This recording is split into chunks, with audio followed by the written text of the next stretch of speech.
After we get done on the slaughter floor, we want to push that carcass into the cooler to make sure it begins the chilling process.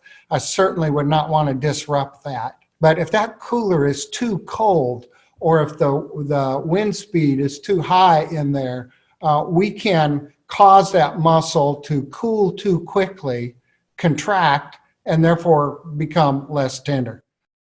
Welcome to MeatsPad, a platform to share breakthrough knowledge that is accessible to the entire meat industry.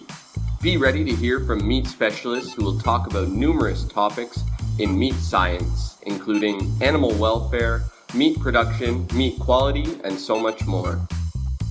This podcast is brought to you by the Niche Meat Processor Assistance Network, the National Provisioner, and Ultrasource, the new standard for innovation.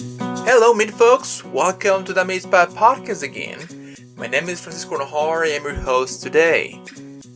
I'm very excited because this episode we get to interview a very well-known meat scientist, known internationally.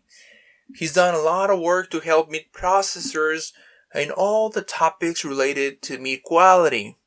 I'm very happy to introduce Dr. Chris Calkins. He's a professor in University of Nebraska, Lincoln, and he's here today with us. Welcome, Dr. Calkins. How are you today? Very good. I'm delighted to be here. Dr. Calkins is a professor, as I just mentioned. He's a professor in meat science. He has a lot of years of experience, and today we'll be discussing and just to help meat processors to understand more about meat quality and how can we do at our facility to improve the overall eating experience, like meat quality. We can talk about tenderness and all that. But before we go into some of that, let's talk about you, Dr. Calkins. Tell us more about you. Tell us about your career and a little bit about your background, if you will. Well, I'm thrilled to be here. I love to talk to people, and meat science is a passion that I have, and so I love to share my passion. So thank you, Francisco, for making this a possibility. When I was born and raised in the Pacific Northwest of the United States, and north of Seattle in the state of Washington. And I had a wonderful high school career and involved in agriculture, had a really good high school ag teacher who became a lifetime mentor of mine.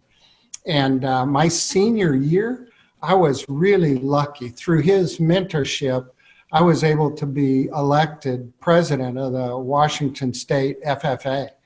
And so I spent 100 days of my senior year of high school traveling around, making speeches, talking about agriculture, encouraging students to develop leadership and contribute back to the discipline. In the middle of that time, my mentor left and went to graduate school in meat science at Texas A&M. My mentor, by the way, was Gordon Davis. A well-known meat scientist in his own right. And in fact, the meat laboratory at Texas Tech University now carries his name. So a pretty good guy to hang your hat with. But Gordon came to me and said, you should apply to come to school at Texas A&M University. I didn't know anything about it, but I knew it was an ag school and it sounded good, and it was 2,800 miles from home, so why not? Let's just jump in and take the ride. And so I went to Texas A&M for my undergraduate degree. The day I got to Texas, I was hired to work in the meat laboratory. And so I spent 6 months as the meat lab flunky, doing everything from salting hides in the Texas heat to cleaning the gut bins to being involved in animal slaughter and harvest and all the rest of that. And then a remarkable thing happened. The rest of my time at A&M, I was made an undergraduate research assistant. And so I helped all the graduate students do their research.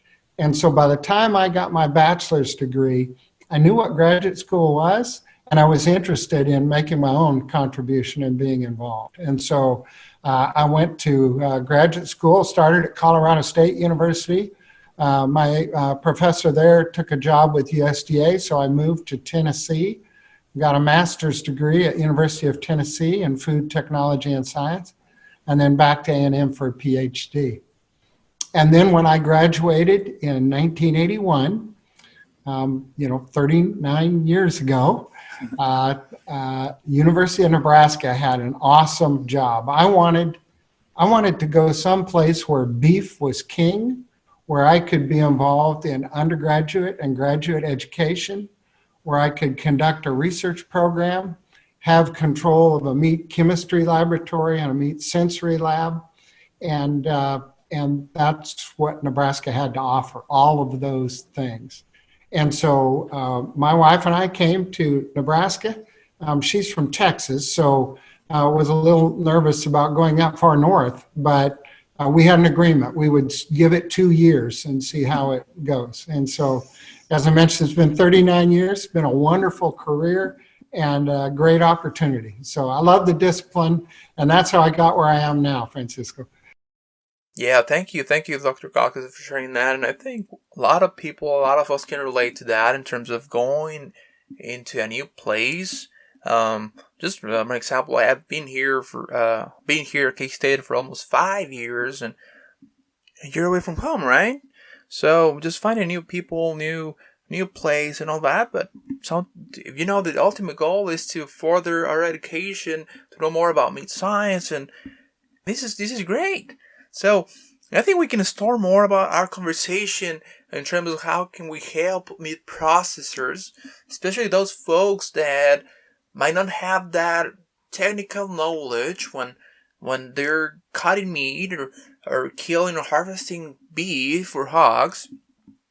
And I think overall we need to know more about what's going on biologically, biochemically, and that transformation from muscle to meat, because that ultimately has what happens at the slaughter facility has a huge effect on meat quality. And you may tell us more about that, but explain to us what happens when we slaughter beef, so in all layman's terms, so our people can understand more about that, and we can talk about rigor mortis, and we can talk about how that sets in. I think this is going to be a great conversation. So tell us more about that, if you will, Dr. Calkins. Well, it's there is a lot that goes on, and we think my primary focus is meat quality, particularly eating quality, so taste, tenderness, flavor, those kind of things. And as you think about that, it's often easy to forget that those events that take place from the time we harvest the animal until we cut it up, fabricate it, can have a pretty profound effect on the quality of the product. And so those folks that are involved in that process, I have massive respect for them. It's hard work, but you actually have the quality of the product. You have control of that in your hands. So it's an important topic. Biologically, that muscle goes through rigor mortis. Rigor mortis is another way of saying death stiffening, which is to say that when that muscle dies, it gets very rigid. We've all seen beef carcasses that look very firm, for example, but when we very first harvest that animal, the muscle is very soft and flaccid. And so that process of going from soft to rigid is the rigor mortis process. In many ways, it is a slow, steady contraction of the muscle. You know, when we first harvest that animal, there's all kinds of energy in the muscle. So scientists like to call that ATP, but it's energy that fuels the cell to do its work.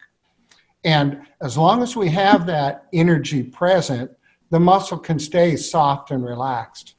But when we run out of energy, which eventually will happen, that's when the muscle becomes very rigid. Essentially what occurs is that muscle begins to contract, and then we run out of energy, and so it's locked in some level of contraction. That's rigor mortis. Now, from that point forward, we typically age meat, right? So that it becomes more tender after that. So that 18, 24 hours after harvest is about the toughest that meat will be. we give time for the enzymes that are naturally occurring inside the meat to break down the protein, and that will tenderize the product. So from the standpoint of meat quality, what we want to do is minimize the contraction and then maximize that protein degradation that occurs as we age the meat. You put it into really layman's terms. So I think the next step will be how does temperature and time, how they relate to, you mentioned optimizing tenderness and aging and all that.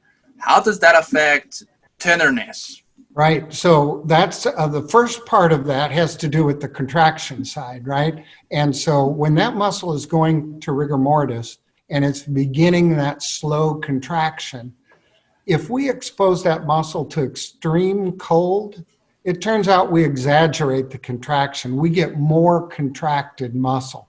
Therefore, we get less tender meat. Now, of course, from food safety standpoints, after we get done on the slaughter floor, we want to push that carcass into the cooler to make sure it begins the chilling process. I certainly would not want to disrupt that.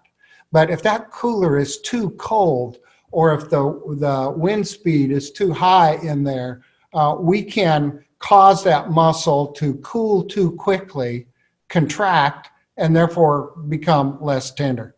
We call that process cold shortening.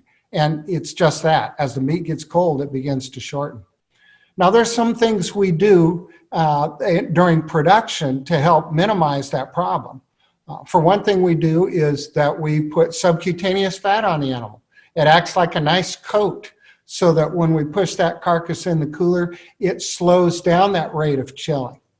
But a carcass that's very lean with almost no subcutaneous fat, the meat will chill too quickly and that cold shortening can occur. The other half of that equation then has to do with that aging or that tenderizing that occurs when we allow the product to hang or stay in refrigerated conditions for a period of time. And that reaction is also temperature controlled. All chemical reactions occur more quickly when it's warm. And so if we store that carcass at a warmer temperature, that proteolysis will occur more quickly. We wouldn't really want to do that to a carcass. So the other strategy we use is we allow time. And as long as we have time for those enzymes to break down the protein, then we're going to end up with a nice tender piece of meat at the end of that process. The aging process is unique for each different muscle, but a good rule of thumb is that 10 to 14 days or so of aging before we freeze that product would give time for that proteolysis to occur, that tenderization to happen, and give our customers the best quality product that we can possibly deliver. Now, you touch on very important things here in terms of cold temperatures and how that interacts with meat quality, tenderness, and so forth. But if we ask you, how cold is that to have like better transformation from muscle to meat without disrupting the tenderness profile of the product, what would be your recommendation for meat processors? So the ideal chilling process would bring the temperature of the meat down. Of course, where you measure that temperature matters. If you're measuring just the surface of the loin, for example, that will chill out very quickly. If you're measuring the deep part of the round, that temperature process drops a lot slower because we have to wait for that heat to dissipate through the muscle before it gets to the surface, and then the carcass actually chills. But typically, we want to shoot for having a nice, relaxed, cool surface of the meat in 12 hours or so. We would expect the center of the muscle to, in maybe 24 hours, could be about 40 degrees or so. But if you're measuring temperature inside the round, that tends to stay a little bit warmer, takes a little longer to chill out. So oftentimes, when we first put that carcass in the cooler, we'll hold it for a couple of days and really allow time for that rigor process to occur, for complete chilling to occur. Where we really have problems is when we try and accelerate that too quickly. I have literally been in coolers where the outside surface of the carcass is covered with ice, where we have a little moisture in there and the air is so cold and the breeze is so high that we almost freeze the surface of that meat. That's when we really have severe conditions of cold shortening, therefore toughening the meat as well. So a nice steady temperature decline is what we're shooting for, and too much too fast is what I'd try and avoid in simple terms. On one of the previous episodes that we discussed with Dr. Baz and one of his research that he's conducting at the University of Idaho, when they were evaluating some of the quality defects due to the pandemic, that we tend to have heavier cattle in a supply chain. And so we talk about that. We talk about time, temperature, and how rigor mortis sets in after harvest. How can we relate all these that we talk to maybe some recommendations and practices for those folks that have smaller mid-sized processing facilities? They're going to tend to have more heavier cattle. What would be your thoughts on that? Yeah, the heavier cattle will take longer to chill, right? And so I'm not a big fan of saying, let's go turn the temperature down as a result. I think that if you've had success with your cooling process, I would just sustain that. But recognize that those larger carcasses are going to take longer to chill. And so waiting a period of time before you start cutting into that carcass would be my top recommendation in terms of these larger, heavier carcasses. Now, it is possible that inside the round and some of the, where we have large muscle mass and a lot of time required to chill those, that sometimes can create a problem where we need to look for ways to accelerate chilling just a little bit. But most of the time, the chilling capacity is sufficient in these smaller plants. And so just stay the course, take a little longer time. And if you find what we're seeing in a lot of small plants right now is they're getting lots of animals. There's a big demand for their harvest services. And so as a result of that, it's possible to get so many carcasses in a small cooler that the refrigeration cannot keep up. And certainly in that kind of situation, you need to turn the air down a bit and keep the air, try and keep the overall room temperature cold without heating up too much due to just the mass of animals that you're putting into the cooler. And just going back to what you said about leaner carcasses, and maybe, for example, maybe in the future, we're going to start translating some of this into Spanish for people in Latin America. So, and we know, like in Mexico, we have leaner carcasses. We don't have this grain-fed or grain-finished cattle as over 100 days that we have here in the U.S.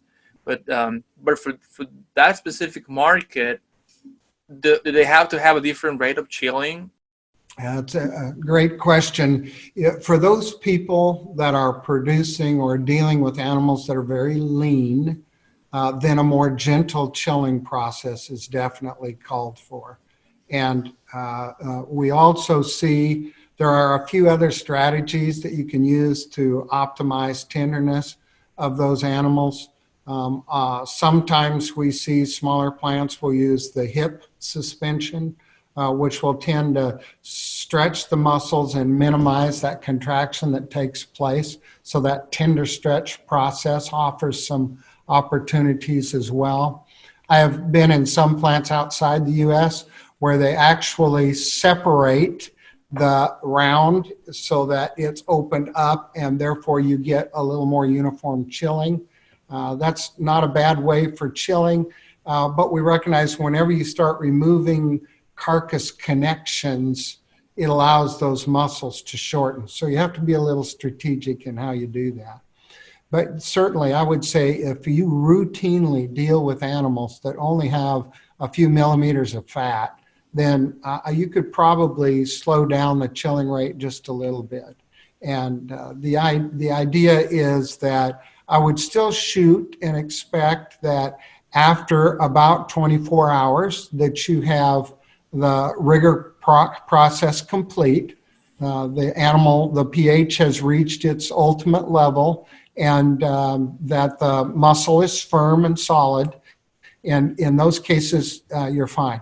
Usually, if you get severe chilling, in addition to the shortening, we also see a very coarse, dark band on the outside of the ribeye when we separate between 12th and 13th rib to look at that ribeye surface. And so if you see that dark, coarse band, that's indicative of the fact that that region of the muscle was chilled out too quickly. And so those are some visual indicators you can do without getting too complicated and having to go out and buy a pH meter and run a lot of chemical tests and the rest of that. They would be good indicators of whether you have a chilling process that is too severe or not. Through our career, and I know you've been involved in the meat science world, like what you said, almost 40 years.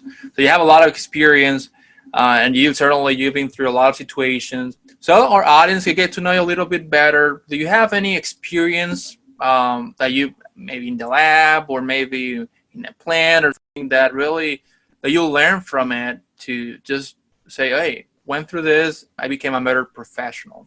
That's, you spend a lifetime doing this. There's a whole lot of choices I could give for this answer. But there's really, I think, two things that I would highlight. Number one, as I began, as a high school student, I graduated from high school. I drove 2,800 miles to a new location, and I knew one person in the entire state of Texas when I arrived. And so that challenge of having to move locations gave me it required that I really figured out quickly who I was. What kind of person was I going to be? Was I going to have a positive attitude? Was I going to kind of be sour or bitter? Was I going to be optimistic? Was I going to be honest and open to meeting new people? And I think that process taught me that I really need to be open and willing to listen. And that leads me to the other half of this. We have gotten some attention from our muscle profiling research, which helped identify the flatiron steak, among others. And I will tell you that even though people use my name and they talk about University of Nebraska, that was a joint project. It was cooperative. We cooperated with Dr. Dwayne Johnson at University of Florida and worked with the National Cattlemen's Beef Association. Bucky Gortney helped lead that project. And if I learned anything, there is tremendous power in collaboration and cooperation. When you get to where you don't worry about who gets the credit and you have a group that wants to come together and make the work happen, wow, there are so many things that can occur. And there's plenty of recognition that can go around, and it's a win-win for everybody. And so I would say be open to working with new people. Frankly, be open to all kinds of new experiences. The skills we use today are different than the skills I needed when I first started my career.